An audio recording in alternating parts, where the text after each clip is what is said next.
TV का खास show Rahul का अग्निपथ देख रहे हैं आप। मैं हूं आपके साथ पूजा। कल का दिन कांग्रेस के युवराज राहुल गांधी के लिए काफी अहम है।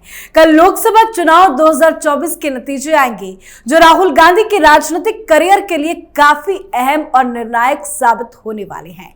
लोकसभा चुनाव के एग्जिट पोल के सभी नतीजों ने तो मोदी सरकार को उखाड़ फेंकने की राहुल गांधी के खटाखट मुहिम को चोट पहुंचाई है। अगर एग्जिट पोल के यही अनुमान कल अंतिम परिणाम में तब्दील होते हैं तो राहुल गांधी के राजनीतिक अस्तित्व पर बड़ा सवालिया निशान लग सकता है। और यही वजह है कि राहुल गांधी और पूरी की पूरी कांग्रेस पार्टी एग्जिट पोल से डर गई है।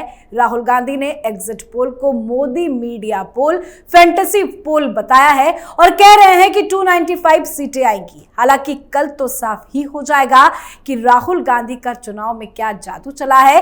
पर बड़ी जानकारी आपको दे दे, चुनावी नतीजों में खलल डालने के लिए राहुल गांधी ने पूरी तैयारी कर ली है। कांग्रेस पार्टी की मीटिंग में नतीजों के बाद की रणनीति पर चर्चा हुई है। तो चुनावी नतीजों को लेकर क्या चल रहा है कांग्रेस पार्टी में, बताएंगे आपको। राहुल गांधी की साजिश का खुलासा करेंगे। मेरे साथ स्टूडियो में मौजूद हैं कैपिटल टीवी के एग्जीक्यूटिव एडिटर राजीव जी। राजीव सर, आपका बहुत बहुत स्वागत है। धन्यवाद। तमाम जो एग्जिट पोल सामने आए हैं उसको लेकर राहुल गांधी क्यों कंफ्यूजन में नजर आ रहे हैं? राहुल गांधी कह रहे हैं कि एग्जिट पोल सही साबित नहीं होंगे, ये तो मोदी मीडिया पोल है, फैंटेसी पोल है। देखिए, एक कंफ्यूजन नहीं है, बल्कि इनको तो विश्वास है इस बात का कि एग्जिट पोल सही है। इनको विश्वास है इस बात का कि मोदी सरकार फिर से आने वाली है और बड़ी बहुमत के साथ आने वाली है। अगर ये विश्वास नहीं होता तो उसके बाद ये उसके उल्टा प्लान क्यों बनाते? अगर विश्वास नहीं होता तो ये लोग अपनी मीटिंग में, कांग्रेस की मीटिंग में, खड़गे के साथ मीटिंग में और उसके अलावा जयराम रमेश को जो सामने खड़ा किया गया अमित शाह के ऊपर आरोप लगाने के लिए, साथ ही जिस तरीके से वर्चुअल मीटिंग राहुल गांधी और मल्लिकार्जुन खड़गे ने ली, जिसमें सारे उम्मीदवार जो इनके थे उनसे बातचीत की गई और सब में एक नई साजिश बनाई गई है, इसकी जरूरत नहीं पड़ती। अगर इन्होंने एक्सेप्ट नहीं किया होता तो सीधे तौर पर बोलते कि भाई अभी नतीजों का इंतजार करेंगे और अगर इसी तरह का परिणाम आया तो फिर हम आत्ममंथन करेंगे, आगे हमें क्या करना चाहिए, या लोगों ने कैसे हमें एक्सेप्ट नहीं किया, हमारी बातों को एक्सेप्ट नहीं किया, हमारे वादों को रिजेक्ट कर दिया। बात तो यही होती, लेकिन इन लोगों ने एक्सेप्ट कर लिया है, पूरी तरीके से ये मान लिया है कि एग्जिट पोल जो दिखा रहा है परिणाम वही होगा। और इसलिए सबसे पहले क्या किया, एग्जिट पोल को रिजेक्ट करना शुरू कर दिया। और राहुल गांधी ने कहा ये मोदी पोल है, मोदी मीडिया का पोल है, ये निष्पक्ष मीडिया का पोल नहीं है। अगर निष्पक्ष मीडिया का पोल नहीं है तो आपके ही नेता का चैनल है, राजीव शुक्ला का चैनल है न्यूज 24, क्या उसमें दिखाया गया कि भारतीय जनता पार्टी को 200 सीटें आ रही है? क्या किसी ऐसे चैनल में दिखाया गया? आपके अखबार में दिखाया गया जो नेशनल हेराल्ड चल रहा है आपके पैसों से, जिसके पैसे आपने खा लिया है, या नवजीवन में दिखाया गया हो?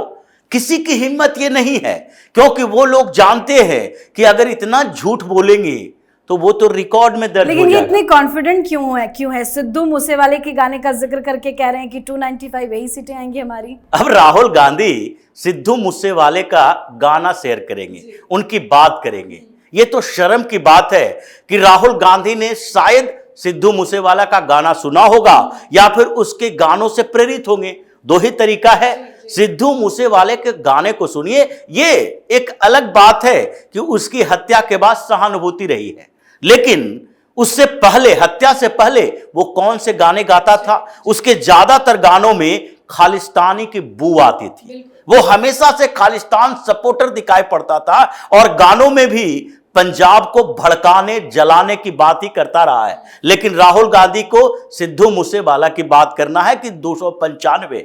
आखिरकार इनको एक दिन पहले, मतलब चुनाव परिणाम आने वाला है, एग्जिट पोल आ चुका है, फिर भी अगर अपने झूठ को अपनी सही तरीके से अपने आप को प्रेजेंट करना था तो एक शब्द बोलना चाहिए था कि एग्जिट पोल के नतीजे अगर सही परिणाम में तब्दील हुए तो फिर हम मंथन करेंगे।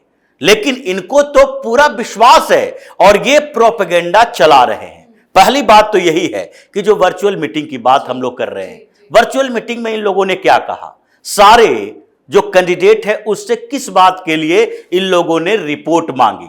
ये रिपोर्ट नहीं मांगी, बल्कि उसको कहा गया कि तुम्हारे पास कितने लोग हैं, अभी जितने पोलिंग एजेंट बने थे तुम्हारे टच में हैं या तुमसे छोड़कर चले गए।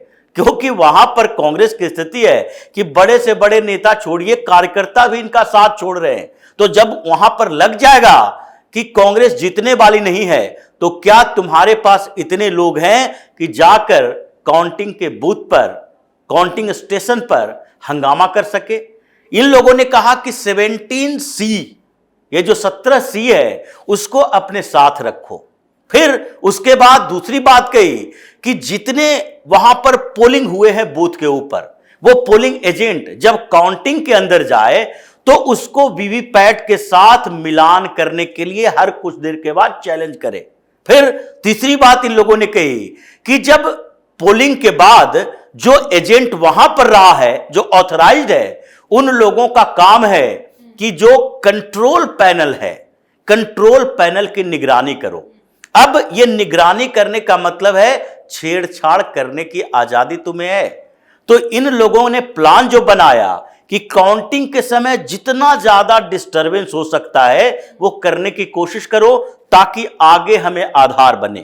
और आधार किस बात के लिए बनेगा? आधार इस बात के लिए बनेगा कि हिंदुस्तान में डेमोक्रेसी खतरे में है और पूरे सिस्टम के ऊपर पीएम मोदी ने कब्जा कर लिया। ये बात तो राहुल गांधी पिछले कई दिनों से न जाने हर जगह हर मंच से कह रहे हैं। बस यही बात है कि वो पहले कह रहे हैं और अब इसे साबित करना है। और साबित सिर्फ हिंदुस्तान के अंदर नहीं करना है, क्योंकि वो उनको पता है कि हिंदुस्तान में उनके परसेप्शन बनाने से भी कोई फर्क नहीं पड़ेगा। इनको ये बातें करनी है जाके विदेशी प्लेटफॉर्म पर, और उसके लिए पूरा एक आधार चाहिए। जिस तरीके से ये सर्जिकल स्ट्राइक या फिर एयर स्ट्राइक हुआ था, और उस समय कांग्रेस ने वो आधार दिया था पाकिस्तान के लिए कि पाकिस्तान जाकर यूएन में ये सवाल उठाया। पुलवामा अटैक हुआ तो इन लोगों ने जैसे आधार दिए पाकिस्तान के लिए कि पूरा विपक्ष, खासकर कांग्रेस पार्टी, बार बार यह आरोप लगाती रही कि पीएम मोदी ने कोई कॉन्स्पिरेसी तो नहीं कर दी। पुलवामा में इतने ज्यादा आरडीएक्स कहां से आए? इन लोगों ने से किसी ने नहीं कहा कि पुलवामा में आरडीएक्स पाकिस्तान से आए हैं। और इसी बात को सवाल बना के यूएन में पाकिस्तान ने पेश किया था। अब इन लोगों ने ये इकट्ठा करना शुरू कर दिया है कि जितने काउंटिंग सेंटर हैं उन जगहों के जो विरोध प्रदर्शन हो रहे हैं, जो अंदर में सवाल उठाए जा रहे हैं, उन सब कंप्लेन को एक साथ रखो। और उसके बाद पहला सवाल उठाओ इलेक्शन कमीशन के ऊपर। और इलेक्शन कमीशन की बात इन लोगों ने वर्चुअल मीटिंग में की है कि अगर आपकी बात नहीं सुनी जाती है तो आप उस कंप्लेन को कांग्रेस के पास भेजो, और हम उसके लिए पूरी टीम बना के रखे हैं। सारे कंप्लेन को लेकर चुनाव आयोग के पास जाएंगे और फिर इनका अगला स्टेप है जो कोर्ट में जाने का है कि सुप्रीम कोर्ट के दरवाजे पर जाएंगे कि पूरी की पूरी चुनाव व्यवस्था जो है वो गलत तरीके से करवाया गया है। और फिर इसका आधार जो बना दिया जयराम रमेश ने, कि जयराम रमेश ने कहा कि अमित शाह ने 150 डीएम से, कलेक्टर से बातचीत की है और उन लोगों को क्या कहा। इनके कहने का मतलब तो यही है कि उन डीएम से जो बातचीत हुई है उसमें चुनाव को इन्फ्लुएंस करने के लिए कहा गया था कि भारतीय जनता पार्टी के लिए वोट दिलवाओ। अब इस आरोप के बाद ये धीरे धीरे इस पूरे सिस्टम पर सवाल उठाएंगे और 4 जून के बाद राहुल गांधी देश में नजर तो आने वाले नहीं है, ये यहां पर तो रहेंगे नहीं। ऐसे भी हर चुनाव के बाद राहुल गांधी को एक ब्रेक चाहिए, और ब्रेक हिंदुस्तान में नहीं होता, विदेशों में ही होता है। तो ये यहां से ये सारे रिपोर्ट लेकर जाएंगे और फिर दुनिया भर के अखबारों में, दुनिया भर के सोशल मीडिया इन्फ्लुएंसर के साथ ये इंटरव्यू करेंगे और भारत के लोकतांत्रिक व्यवस्था के ऊपर सवाल उठाएंगे, चुनाव के ऊपर सवाल उठाएंगे, ताकि हिंदुस्तान को, पीएम मोदी को, दोनों को बदनाम किया जा सके। ये इनकी पूरी प्लानिंग चल रही है। और इसीलिए एक के बाद एक जो कांग्रेस के नेता हैं, विपक्ष के नेता हैं, वो एग्जिट पोल के खिलाफ ही नहीं है सिर्फ, बल्कि मीडिया के खिलाफ भी चले गए हैं इन लोगों ने बाइकाट किया था, बाद में पवन खेड़ा सामने जुड़े और सामने जुड़ने के बाद भी उन लोगों ने सिर्फ मीडिया से ही सवाल किया, किसी और से सवाल नहीं किया।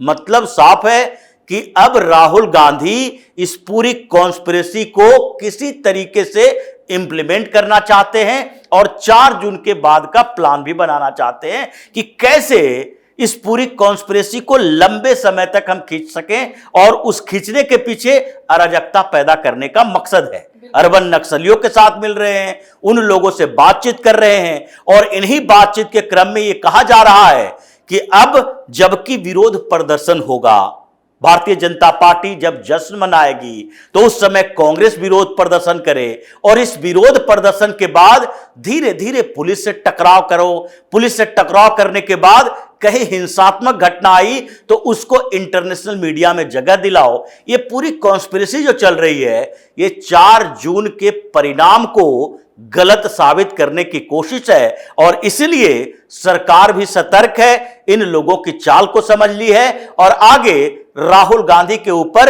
इन्हीं मामलों में कार्रवाई भी होने वाली है। बिल्कुल, बहुत बहुत धन्यवाद सर समझाने के लिए। धन्यवाद। तो हार की बौखलाहट साफ साफ नजर आ रही है, जिसको लेकर बड़ी कॉन्स्पिरेसी रची जा रही है। मल्लिकार्जुन खड़गे ने लोकसभा चुनाव के पार्टी उम्मीदवारों, विधायक दल के नेताओं और पार्टी की राज्य इकाइयों के प्रमुखों के साथ वीडियो कॉन्फ्रेंसिंग के जरिए एक बैठक की थी। उनसे मतगणना के दिन सतर्क रहने और धांधली की किसी भी तरह की कोशिश को रोकने के लिए आवश्यक कदम उठाने को कहा। इस बैठक के लिए राहुल गांधी भी कांग्रेस ऑफिस पहुंचे थे, पर मीटिंग में क्या कुछ हुआ वो हमने आपको बताया, और राहुल गांधी के इशारों पर एक बड़ी प्लानिंग भी की गई है। अब कल देखना दिलचस्प होगा कि अगर एग्जिट पोल के आंकड़े नतीजों में तब्दील हो जाते हैं, जिसकी पूरी उम्मीद है, तो राहुल गांधी आगे क्या करते हैं। इस पर आप अपनी राय कमेंट कर लिखें। देखते रहिए कैपिटल टीवी। नमस्कार।